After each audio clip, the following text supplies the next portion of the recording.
ओम शांति। वाणी चल रही थी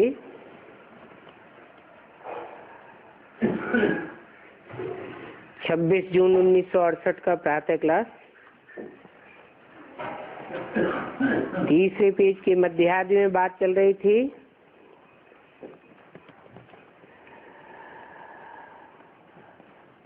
ईश्वरीय प्रसाद तुम बच्चों को मिलता रहता है। ये ईश्वर का रचा हुआ यज्ञ है।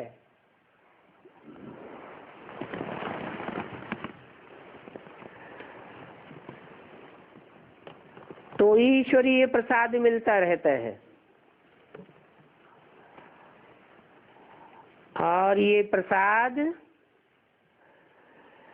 इतना महत्वपूर्ण है जो जन्म जन्मांतर के लिए हो जाता है।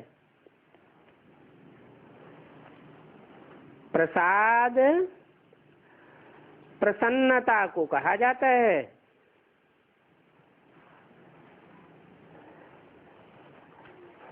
और ये प्रसन्नता का प्रसाद रुद्र ज्ञान यज्ञ से ही मिलता है, क्योंकि खुद रुद्र आकर के इसमें बैठ रुद्र ज्ञान यज्ञ रचते हैं।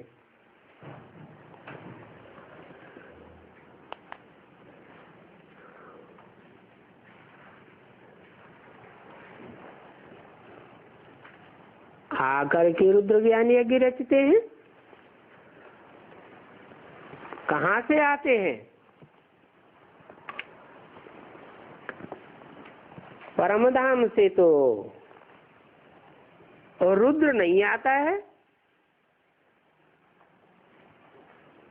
क्योंकि रुद्र तो रौद्र रूप धारण करने वाले को कहा जाता है। परम धाम से तो शिव आता है, जिसकी बिंदी का ही नाम शिव है।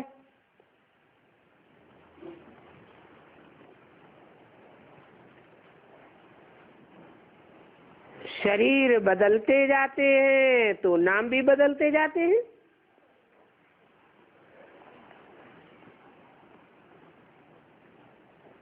शिव तो कल्याणकारी है और रौद्र रूप क्यों धारण करता है?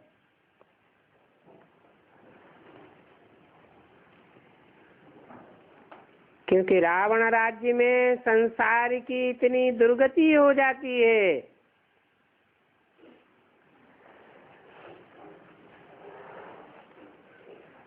कि रुद्रावतार गाया हुआ है। इसलिए वो शिव जब शरीर बदलते हैं तो नाम बदल जाता है।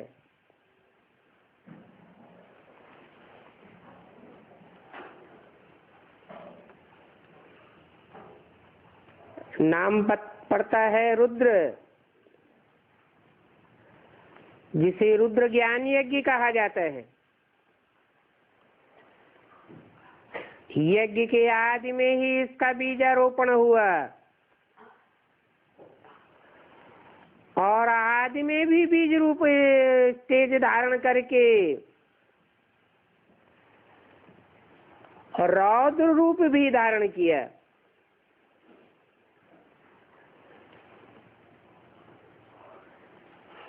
इस रुद्र ज्ञान यज्ञ को पढ़ाई भी कहा जाता है।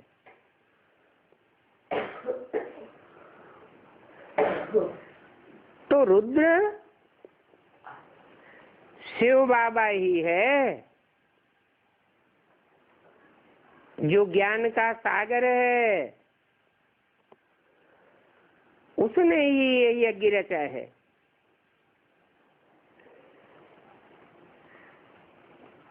ये कोई मैटेरियल यज्ञ नहीं है, ज्ञान यज्ञ है। ज्ञान देने के लिए रचा है। तो ये रुद्र ज्ञान यज्ञ अक्षर बिल्कुल ठीक है।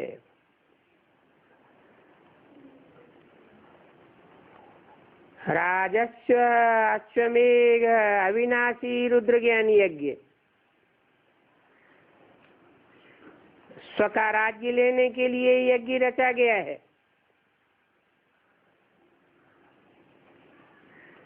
तो स्व का राज्य पाना है,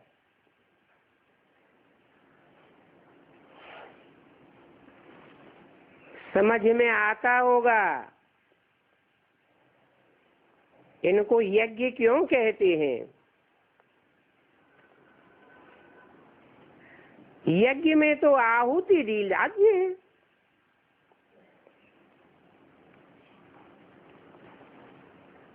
वह लोग जो आहुति डालते हैं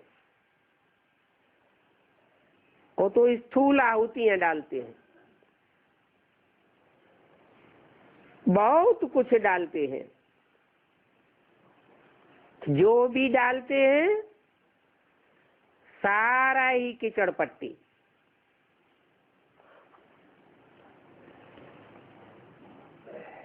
तुम तो पढ़ाई पढ़ते हो,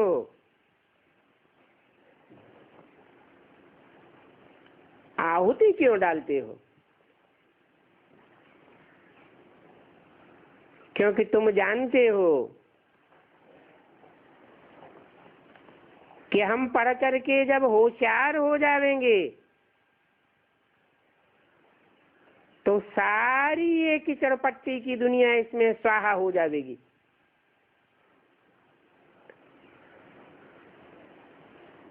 यज्ञ जब रचते हैं तो पिछाड़ी के टाइम जो भी सामग्री होती है आखिरी आहुति में सब डाल देते हैं। उसे शंकर की आहुति माना जाता है।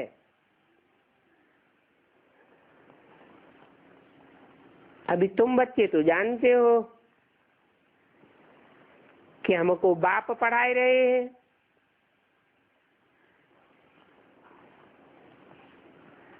अब पढ़ाने के लिए तो मुख चाहिए।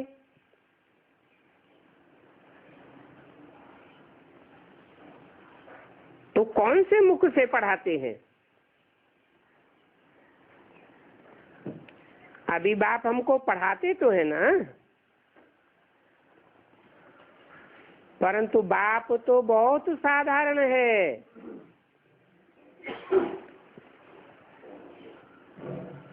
इतना साधारण है कि मनुष्य जान नहीं सकते।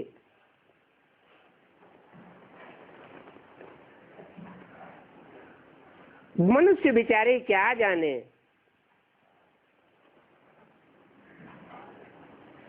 दुनिया में जो बड़े बड़े आदमी होते हैं उनकी तो बहुत महिमा होती है, और बाप देखो कितना साधारण बैठा हुआ है। तो मनुष्यों को कैसे पता लगे?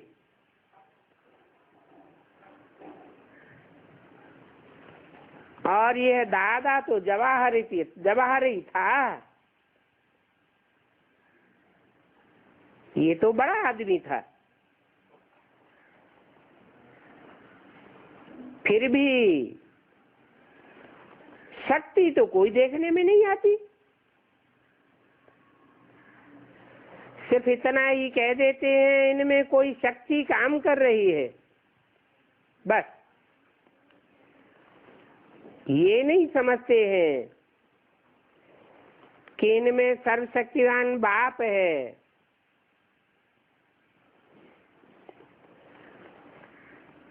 तो बाप गुप्त वेश में आते हैं, परंतु इनमें गुप्त शक्ति है,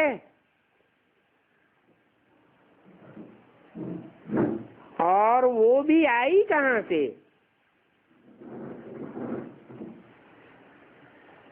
वो शक्ति तब आई जब बाप ने प्रवेश किया।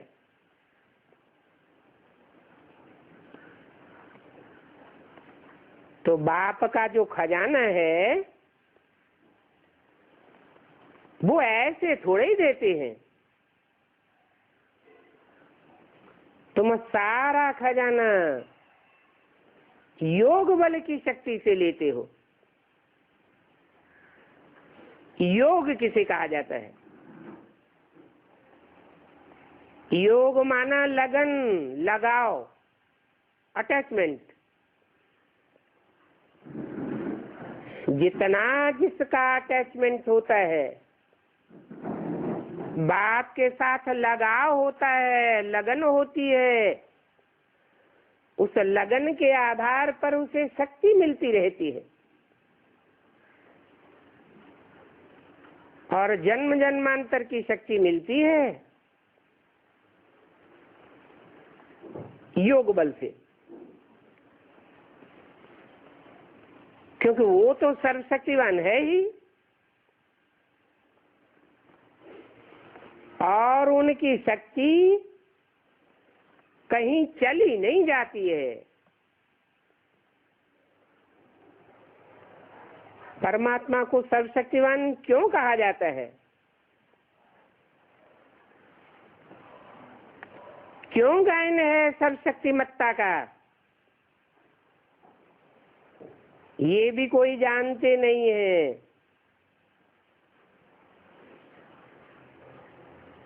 क्योंकि स्वदर्शन चक्र देहधारी कृष्ण को दे दिया है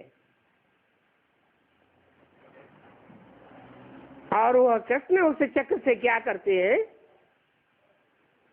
दिखाते हैं, सभी का गला काटते रहते हैं।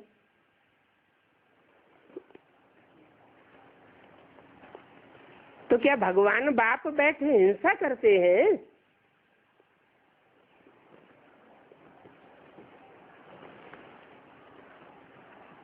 ये तो देह अभिमान रूपी दुम्ब है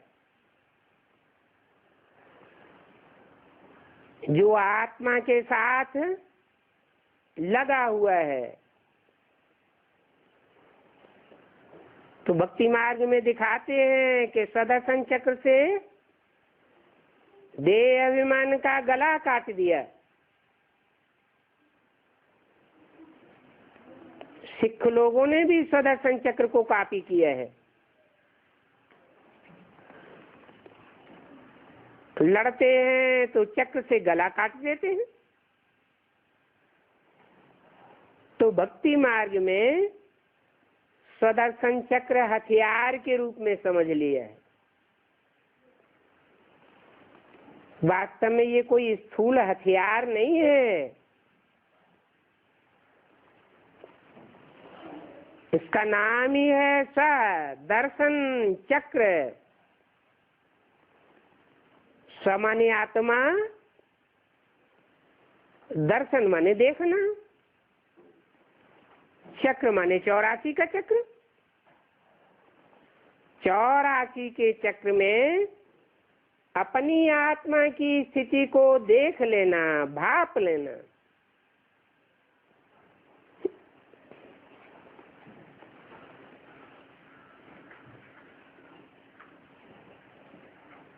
रावण ने चक्कर चला दिया काम कटारी का, तो वो भी कटारी हथियार समझ लेते हैं। ये सभी प्रकार की हिंसक निशानियां रख दी हैं।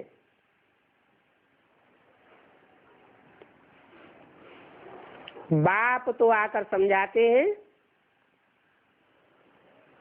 हिंसा तो बाहुबलियों का काम है और तुम तो डबल अहिंसक हो। स्थूल हिंसा भी नहीं करते हो और काम कटारी की हिंसा भी नहीं करते हो।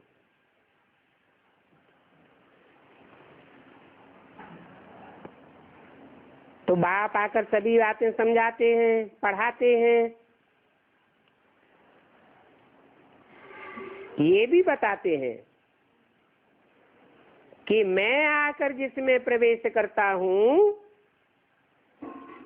इनमें तो देह अभिमान की पूरी कट चढ़ी हुई है।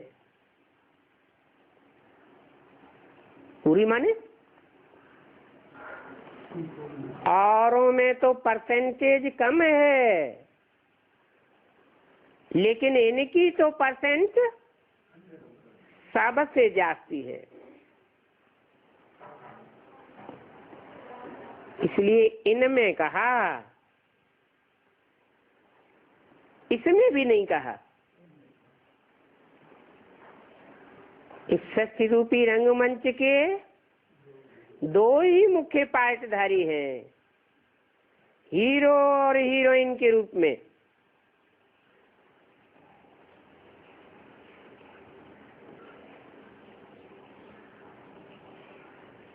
ये मुख्य आत्माएं हैं,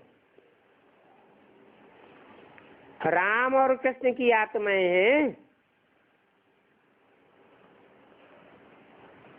आज के जन्म में ये 100% सतु प्रधान बनती है और अंतिम जन्म में 100% तमो प्रधान भी बनती है। तो इनमें ही मैं प्रवेश करता हूं।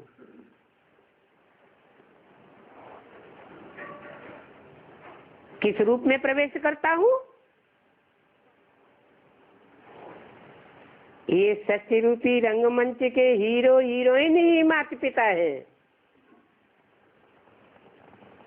तो एक में माता के मृदुल रूप में प्रवेश करता हूं और दूसरे में कठोर रूप में प्रवेश करता हूं। इसलिए त्रिमूर्ति के चित्र में इनकी बैठक ही देखो कैसी दिखाई गई है। ब्रह्मा की बैठक लीनेंसी के रूप में दिखाई गई है और शंकर की बैठक स्ट्रिक्ट रूप दिखाया गया है। ये भी बताते हैं कि ये पराया देश है, पराये शरीर में इनके ही बहुत जन्मों के अंत में आता हूं।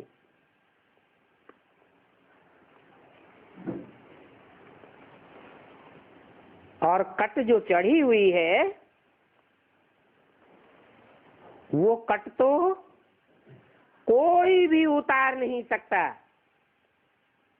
सिवाय एक सतगुरु के। कट उतारने वाला एक ही गुरु है, बाकी तो सब नंबरवार झूठे हैं। उनको सतगुरु नहीं कह सकते।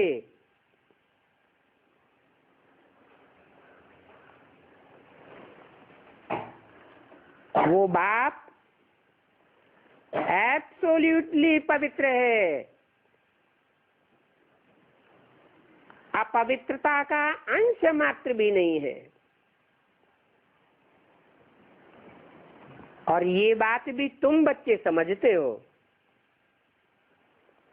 क्या? जो सन्मुख बैठे हुए तुम बच्चे, जिनको कहा गया, वो ही समझ सकते हैं। जो बाप के बच्चे नहीं बनते, सन्मुख होकर नहीं रहते,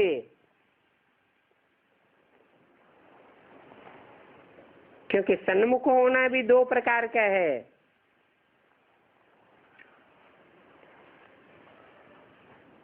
एक है देखने का सन्मुख, सामने बैठे हुए हैं, और एक है अंदरूनी सन्मुख, अंदर से भी सन्मुख।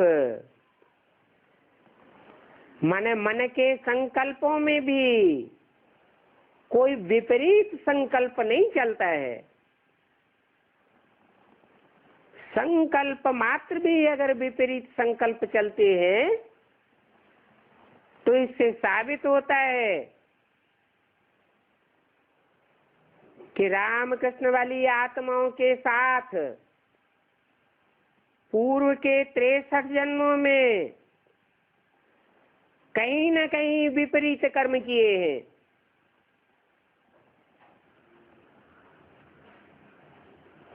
अभी शूटिंग की रील घूमती है, उस रील में सबको अपना अपना पता पड़ जाता है।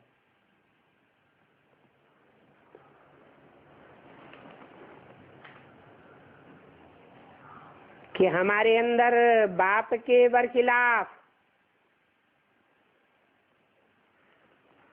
कितने संकल्प आते हैं। कोई कोई तो विपरीत वाचा भी चला देते हैं,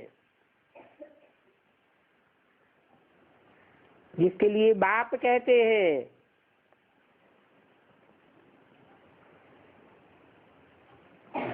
कि श्रीमत के बरखिलाफ बात को तो रावण संप्रदाय समझो। ऐसी बरखिलाफ बातें करने वाले राम संप्रदाय नहीं हो सकते। एक्ट करना ये तो और ही खराब हो गया। परंतु ये बातें बुद्धि में बिठाने के लिए टाइम चाहिए। तुम बच्चों को तो बाप सभी कुछ समझाए देते हैं, किन बच्चों को? तुम बच्चों माने जो अंदर बाहर से सन्मुख होकर बैठते हैं।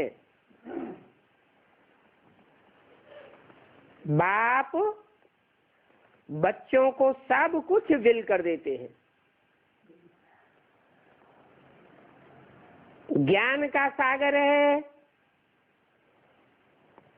तो ज्ञान की कोई भी पॉइंट अपने पास नहीं रखते। शांति का सागर है तो भी पूरा अर्पण करते हैं। सारा विल कर देते हैं बच्चों को और सभी कुछ समझाते हैं, बताते हैं कि इन पर पूरी कट चढ़ी हुई है, इनमें ही आते हैं और पुरानी दुनिया में आते हैं।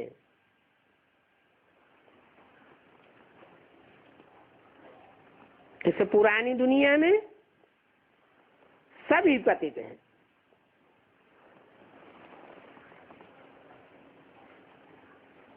ये भी बताते हैं।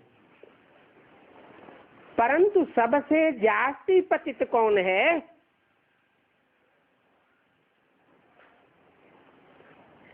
है जो सबसे जास्ती पतित बनता है 63 जन्मों में, उसको कहते हैं बड़े से बड़ा कामी कांटा। उसको ही आके बड़े से बड़ा किंग फ्लावर, कमल का फूल बनाते हैं।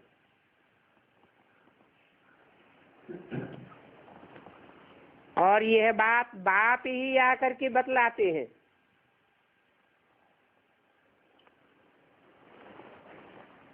औरों में इतनी शक्ति नहीं है जो इतनी सच बात बता सके। मैं उस रथ में ही प्रवेश करता हूं। उस कह के दूर क्यों कर दिया है? जब वाणी बोल रहे थे तो इस रथ कहना चाहिए। इस रथ का ये पार्ट नहीं है जो इतनी सच्चाई से बोल सके। मैं उस रथ में ही प्रवेश करता हूं जो सरेआम बाजार ये बोल लेता है कि बड़े से बड़े कामी कांटे में शिव बाप आते हैं।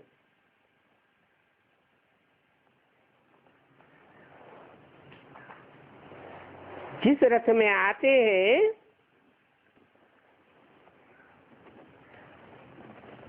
वो सृष्टि के आदि में, कल्प के आदि में हीरे जैसा था। अभी वो ही संग के रंग में आते आते कौड़ी जैसा बना है।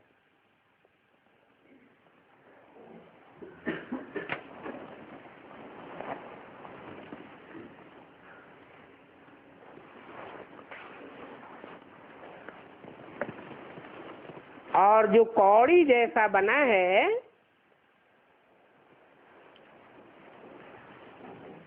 वो भले इस समय करोड़पति बन जाता है,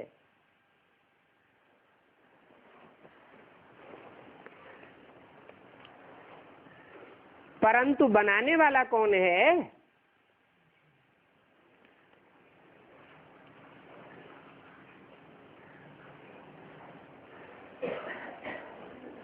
और वो हद का करोड़पति बनाता है या बेहद का करोड़पति बनाता है? बेहद ज्ञान रत्नों का करोड़पति है। हद का करोड़पति तो अल्पकाल के लिए बनते हैं। जो भी हद के करोड़पति हैं वो सभी खलास हो जाएंगे। बर्थ पाउंड तो तुम बनते हो।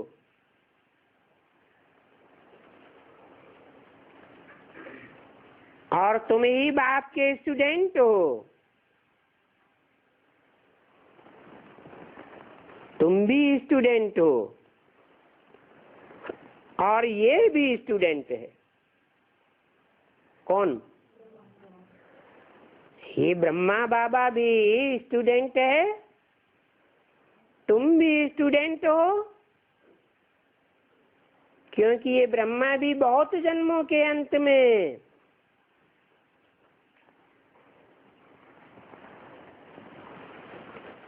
होने के कारण इस पर बहुत कट चढ़ी हुई है।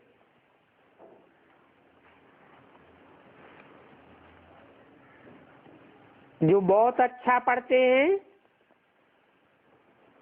उनमें ही बहुत कट चढ़ती है। समय समय का फेर है, तो वही फिर सबसे जास्ती पतित बनते हैं। उनको ही फिर पावन बनना है।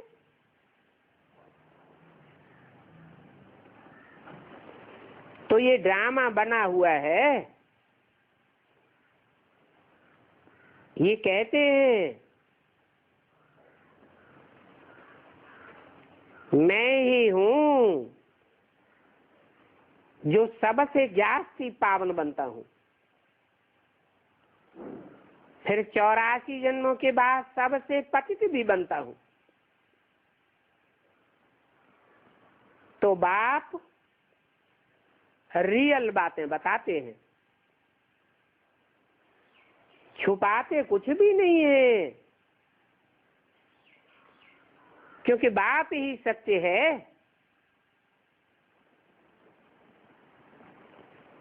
वो सत्य बाप कब उल्टी बात नहीं बतलाते हैं। और ये सच्ची बातें भी मनुष्य तो समझ नहीं सकते। तुम बच्चों को पता पड़ जाता है कि ये सच्ची बात है। तुम्हारे सिवाय और कोई मनुष्यों को कैसे पता पड़े?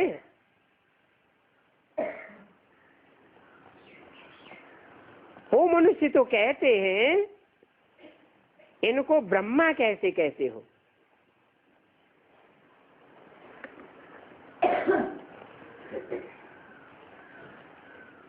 इनमें परमात्मा ने क्यों प्रवेश किया?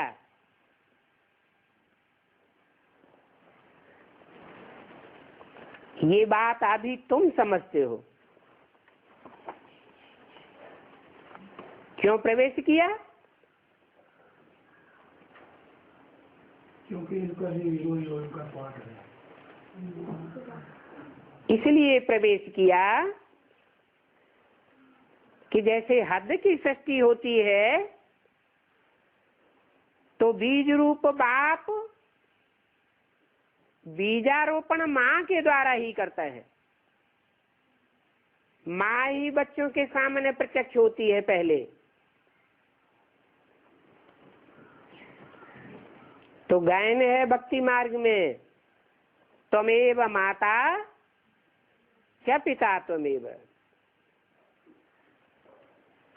माता के पाठधारी में ही प्रवेश करना पड़े।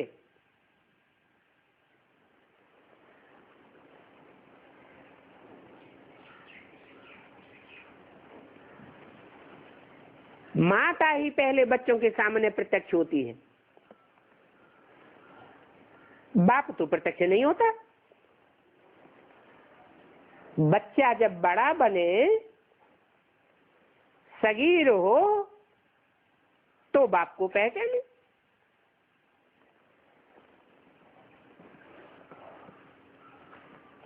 तो परमात्मा इनमें ही नंबरवार प्रवेश करते हैं बच्चों के सामने प्रत्यक्ष होने के लिए।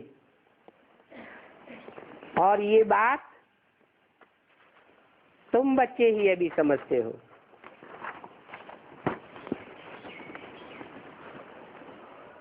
छब्बीस जून 68 की वाणी का चौथा पेज।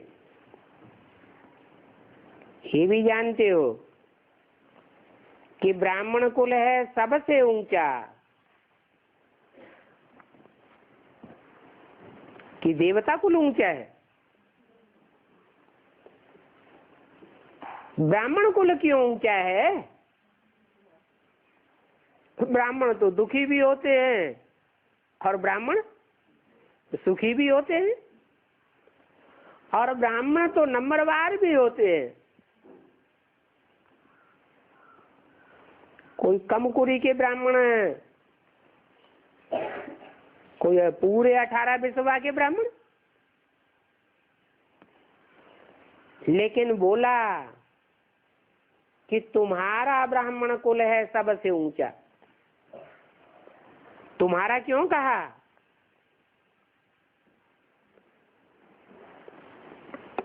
क्योंकि तुमको बाप पढ़ाते हैं। जिनको बाप नहीं पढ़ाते वो माँ को ही बाप समझ लेते हैं।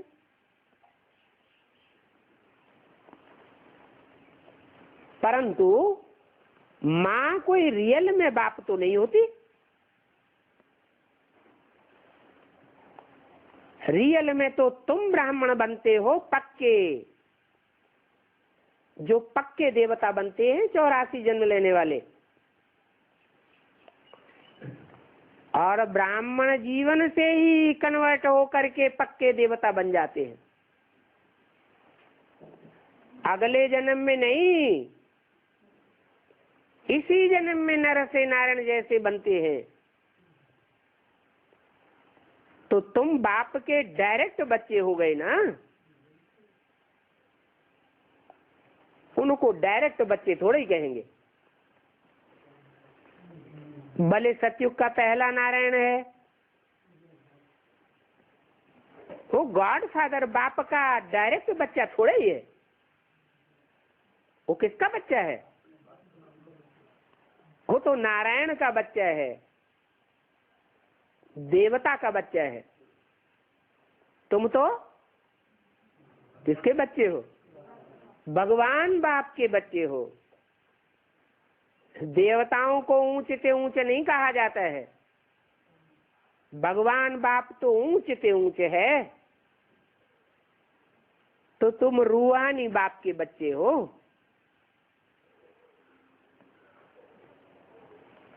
बाकी तो सब है जिस्मानी,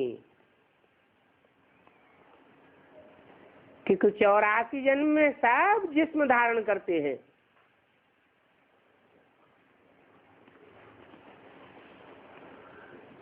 तो बाप उन रूहानी बच्चों को पढ़ाते हैं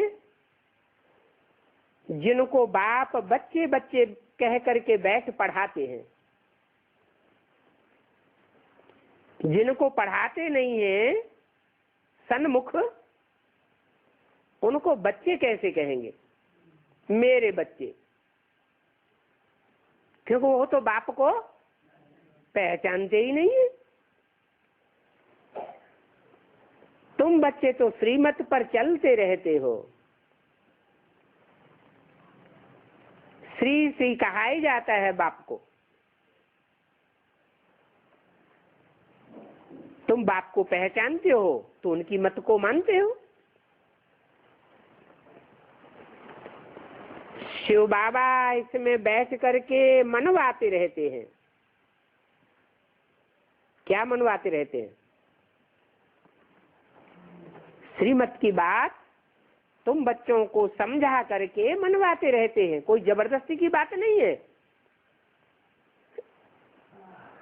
वो बाप तो करनहार भी है और करावनहार भी है।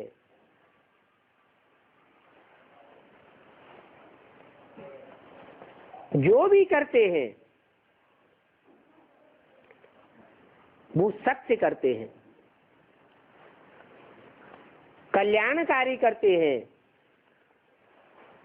इसलिए उनको सत्यम शिवम सुंदरम कहा जाता है। और बच्चों से कराते भी हैं।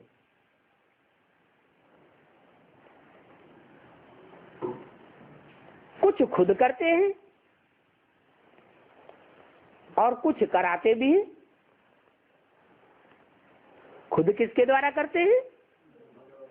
ब्रह्मा द्वारा खुद करते हैं। और कराते किसके द्वारा है? शंकर स्वरूप के द्वारा कराने वाले भी खुद हैं। वो डायरेक्ट स्वरूप है बाप का, वो इनडायरेक्ट स्वरूप है माँ का। बाकी प्रैक्टिकल में तुम अभी समझते हो। वो बच्चे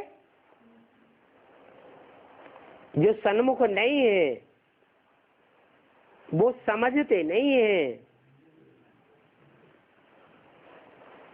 समझ को ज्ञान कहा जाता है। इसलिए बाप कहते हैं, ज्ञानी तू आत्मा बच्चे मुझे विशेष प्रिय है।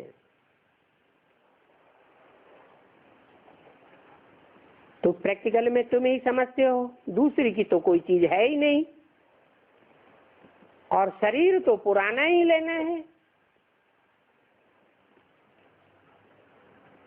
क्योंकि वनवासी है और तुम भी वनवासी हो।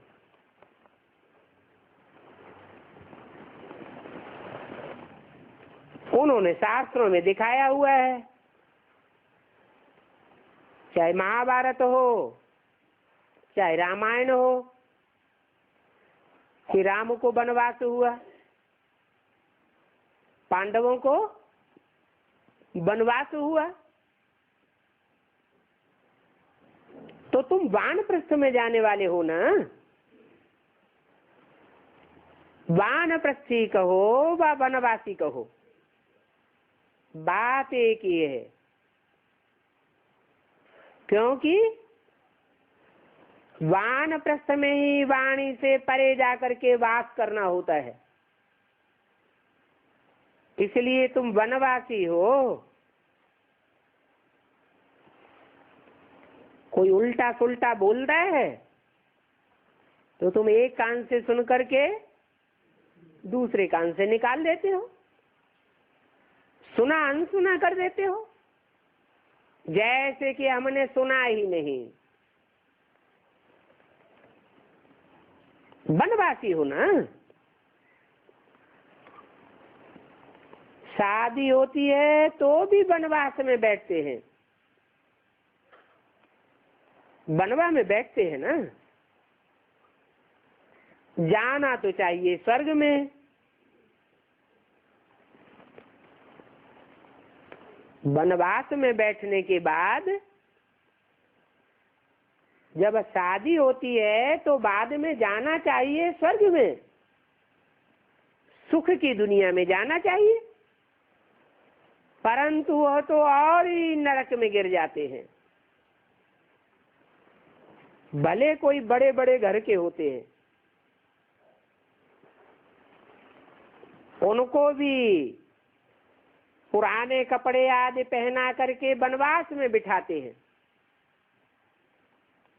बनवा में बिठाते हैं ना शादी से पहले। तो ये भी तुम जन्म जन्मांतर के राजा बनने वाले बड़े बड़े आदमी हो, तुमको स्वर्ग में जाने से पहले वनवास में बिठाते हैं। जंगल में जाने वाले को वनवासी कहते हैं। जंगल में तो कांटे ही कांटे होते हैं कि फूल होते हैं? कांटे ही कांटे, फूल बहुत कम। तो बाप क्लियर करके समझाते हैं कि वो जो शादी रचते हैं, साधमाना करते हैं, वो कहाँ ले जाते हैं और तुम कहाँ जाते हो? तो देखो बाप समझाते कैसे हैं। और यही समझने की मुश्किलात है। आत्मा बोल रही है तो आत्मा किस में बोलेगी?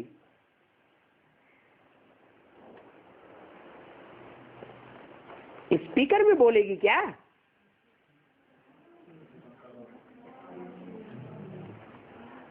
जानवर आदमी तो बोल नहीं सकती। मनुष्य में ही आकर के बोलेंगे। मनुष्य में आकर के क्यों बोलेंगे? जानवर आवाज नहीं करते हैं क्या? आवाज तो करते हैं, लेकिन जानवरों को मन बुद्धि नहीं होती और मनुष्यों को तो मन बुद्धि होती है, समझने के लिए, सोचने के लिए, मंथन करने के लिए। जो बात सोच समझ के धारण की जाती है उसमें सफलता मिलती है। तो बाप जानवरों में थोड़े ही प्रवेश करेंगे। उन्होंने तो शिव के मंदिर में बैल दिखाई दिया है। बैल तो जानवर होता है। बाप जानवर में आवेंगे समझाने के लिए क्या? बाप खुद कहते हैं मैं एब्सोल्युटली क्लियर हूं, मेरे में कोई प्रकार की खाद नहीं है, कोई विकार नहीं है, और मैं सदैव पवित्र हूं। जिनमें आता हूं, प्रवेश करता हूं, उनके लिए नहीं कह सकते कि वो सदैव क्लियर हैं, सदैव पवित्र हैं। हाँ, उनको आकर के अपवित्र से पवित्र बनाता हूं, जिसके लिए तुम मुझे बुलाते हो, हे पतित पावन बाप आओ।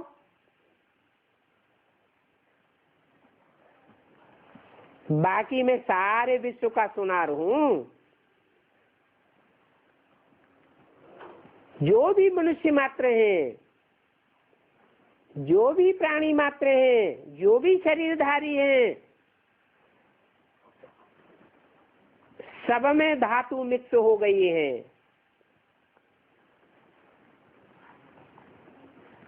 जैसे प्योर सोने में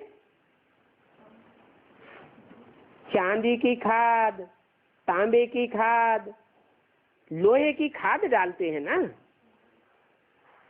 ऐसे ही सबके शरीर विकारी हो गए हैं। आत्मा भी विकारी और शरीर भी विकारी बन गए। अभी मैं आत्मा को बिल्कुल पवित्र बनाए देता हूं।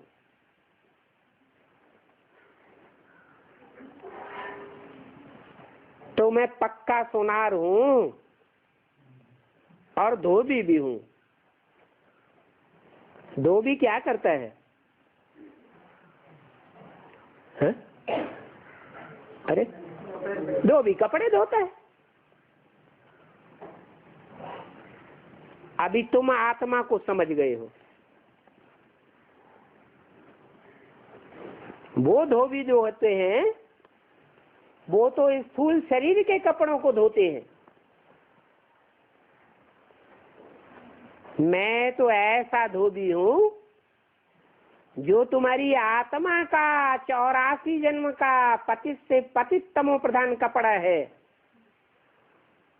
उसको भी धो करके जाता हूं। इस एक ही जन्म में तुम्हारा कपड़ा सतो प्रधान बनाए देता हूं।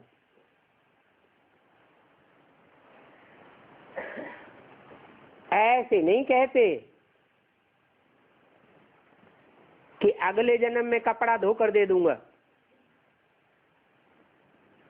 ऐसी पढ़ाई भी नहीं पढ़ाते। पढ़ने वाले स्टूडेंट कोई ऐसे कहेंगे कि यहाँ इस जन्म में पढ़ेंगे और अगले जन्म में उच्च पद पावेंगे? कोई धोबी को मानेगा जो धोबी ये कहे कि कपड़े छोड़ जाओ, अगले जन्म में तुम्हें नया कपड़ा मिल जाएगा?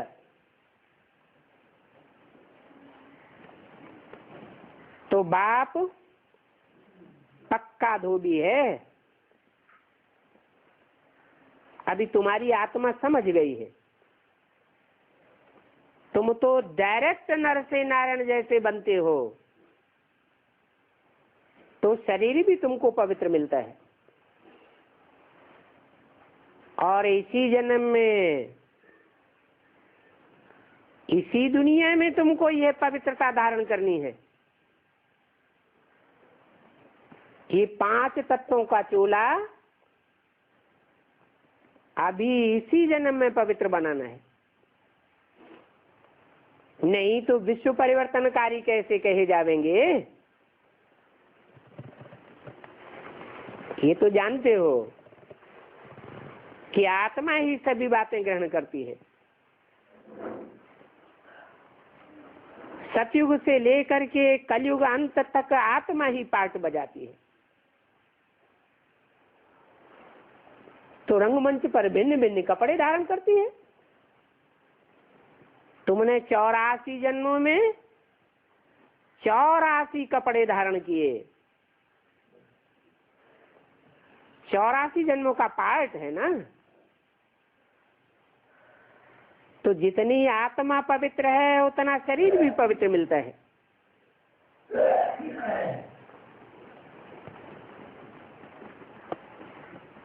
आत्मा की पवित्रता के ऊपर सारा मदार है। ये सभी बातें बाप बैठे बच्चों को समझाते हैं, परंतु इन बातों को समझने के लिए टाइम तो चाहिए ना। जम दे जाम दे तो नहीं हो सकता। हथेली पर आम तो नहीं उगाया जा सकता। प्रदर्शनी में कोई थोड़े समय के लिए आवेंगे तो वो क्या समझेंगे? इसमें तो फुर्सत का टाइम चाहिए। आकर के समझें कि मनुष्य से देवता, विश्व का मालिक कैसे बन सकते हैं, जो आज तक कोई ने भी नहीं बनाया। वो भगवान बाप आकर के कैसे बनाते हैं? बाप कहते हैं, हे आत्माएं, अभी इस अंतिम जन्म में तुम पवित्र नहीं हो, तब तो 63 जन्मों में तुम पवित्र बनने के लिए बुलाते रहे। अभी फिर तुमको पवित्र बनना है। और ये बात बाप ही बच्चे बच्चे कह करके समझाते हैं। तुम तो कोई को बच्चे बच्चे नहीं कहेंगे ना, क्योंकि तुम तो आपस में भाई भाई हो। बाप बच्चे बच्चे कह करके बात करेंगे तो बच्चों को बाबा का झट तीर लग जाएगा। बाप ही बच्चों को कह सकते हैं कि तुमको लज्जा नहीं आती है, इतना समझाने के बावजूद भी तुम बाप को याद नहीं कर सकते हो, योग योग अक्षर कहते रहते हो। तो बाबा समझ जाते हैं ये तो अभी ज्ञान में बहुत कच्चे हैं। योग कहने से कच्चे कैसे? योग समझ की बात है या याद समझ की बात है? क्यों? याद उसको किया जाता है जिसको कभी अनुभव किया जाता है। आंखों से देखा है, कानों से सुना है, हाथों से स्पर्श किया है, तो इंद्रियों से जो अनुभव किया जाता है वो याद आता है ना, कि उसे योग कहेंगे। है आंखों से जो देखते हैं तो कोई कहता है हमको योग लग गया, ये तो प्रैक्टिकल बातें हैं। और ये प्रैक्टिकल जन्म जन्मांतर तुम करते आए हो। बच्चा पैदा होता है, माँ की गोद में पलता है तो माँ को ही याद करता है। बड़ा होता है, बाहर निकलता है, संगी साथियों के साथ खेलता है तो रात दिन उनके ही सपने आते हैं, संगी साथियों को याद करता है। और बड़ा होता है, स्कूल में जाता है, कॉलेज में जाता है तो टीचर से याद आते हैं। शादी हो जाती है तो साथी याद आता है। याद आता है, यही तो अनुभूति होती है ना। ये तो नहीं कहता कि योग लग गया। तो बच्चे योग योग अक्षर क्यों कहते रहते हैं? ये तो सन्यासियों का शब्द है। क्या? योग। उनका तो ज्ञान ही इम्प्रैक्टिकल है और बाप का ज्ञान तो प्रैक्टिकल है, समझने की चीज है। योग अक्षर सन्यासियों आदि का सुना हुआ है, वो तो हठ योगी है जो योग आदि लगाते रहते हैं। उनका तो शारीरिक योग है, यहाँ तो बाप को याद करना है। शरीर तो याद नहीं करता। याद करने वाली कौन है? आत्मा है ना। कहेंगे फलाना टीचर हमको पढ़ाता है तो वो टीचर याद आता है ना। यहाँ तुमको पढ़ाने वाला टीचर कौन है? जिसमें प्रवेश करते हैं वो देहधारी पढ़ाने वाला है या पढ़ाने वाली आत्मा है? पढ़ाने वाली तो आत्मा है। जिसमें प्रवेश करते हैं वो तो खुद ही पढ़ने वाला है।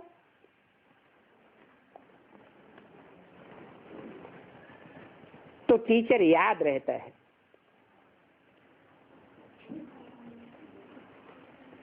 कोई नहीं कहता होगा कि हमारा टीचर के साथ योग है। भारत में योग के लिए मनुष्य कितना माथा मारते हैं। तुमसे भी पूछते हैं कुछ आइडिया बताओ, युक्ति बताओ। अब ब्रह्मा कुमारियों से डरते भी बहुत हैं, क्योंकि तुम मौत ही मौत चिल्लाती रहती हो। मौत आया कि मौत आया, विनाश होने वाला है। तुम तो जानते हो कि हम तो बाबा के पास मरने के लिए जाते हैं। बाबा हमको मरना सिखाते हैं। मरना कौन चाहता है? मरना माने देह भान छोड़ना। आत्माओं को अपना शरीर छोड़ करके घर जाना है। तो मरना सीखना पड़े ना। शरीर छोड़ करके घर जावेंगे या शरीर रहते रहते ही ऐसी स्टेज को पाना है? शरीर रहते रहते ही जो इस स्टेज को पावेंगे वो ही परम धाम को इस सृष्टि पर उतारेंगे। नहीं तो इस शरीर में आत्मा के रहते रहते परम धाम की और सुखधाम की स्टेज का अनुभव नहीं कर सकेंगे। तो बाप आते ही हैं मौत देने के लिए। वो सन्यासी लोग तो ऐसी शिक्षा दे ही नहीं सकते कि मौत किसको पसंद आ जावे। ये तो बड़ी मुश्किल बात है। तुम अभी कोशिश करते हो कि हम जल्दी जल्दी जावे अपने परम धाम, परंतु अभी जा नहीं सकते हो, सिवाय कर्मातीत अवस्था के।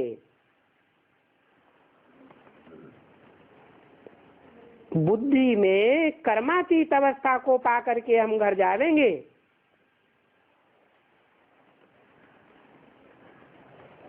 क्योंकि 63 जन्म हम भटके हैं,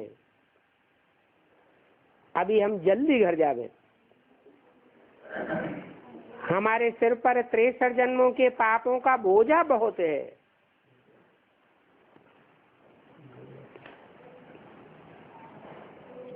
तो जितना याद करेंगे उतना बोझा उतरेगा। आत्मा की कट उतरती जाएगी ना। तो पक्का समझ लो कि ज्ञान में आने के बाद, बाप को पहचानने के बाद अगर कोई पाप कर्म किया तो फिर उसका 100 गुना दंड हो जाता है। 63 जन्मों में तो जो पाप करते थे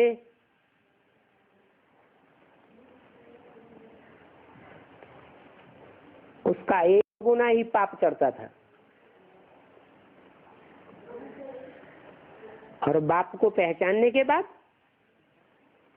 अंजाम करने के बाद अगर पाप करते हैं तो 100 गुना दंड चढ़ता है। अगर ऐसे पाप करते रहे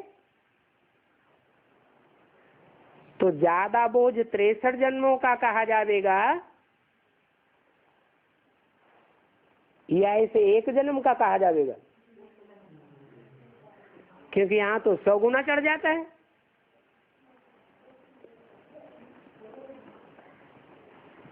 तुम कहते तो हो कि हमको इस ईश्वरीय पढ़ाई से यह लक्ष्मी नारायण बनना है।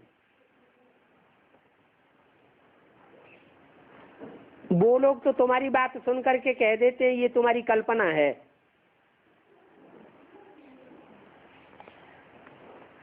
ऐसे क्यों कह देते हैं? दुनिया हमारी बातों को क्यों नहीं मानती? क्योंकि दुनिया वालों को हमारी कथनी और करनी में फर्क दिखाई देता है।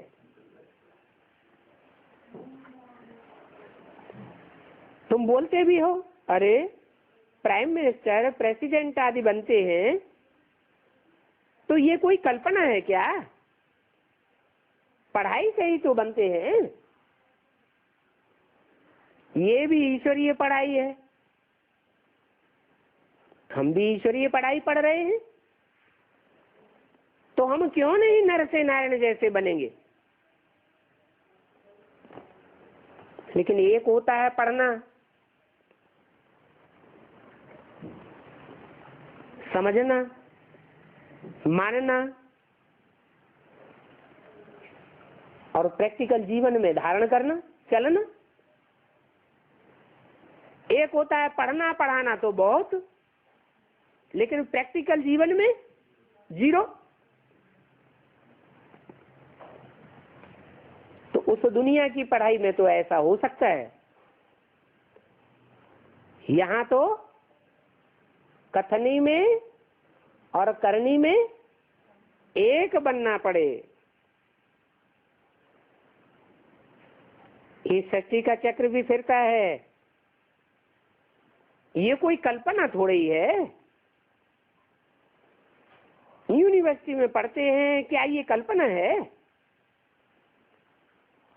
ऐसे बहुत अक्षर बोलते हैं जो खुद भी समझ नहीं सकते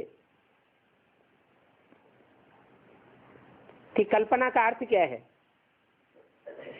जो बुद्धि में आया वो बना दिया। तो देखो ऐसे ऐसे भी आते हैं, अब उनसे हम क्या बात करें। बाप कोई से गुस्सा भी तो नहीं कर सकते।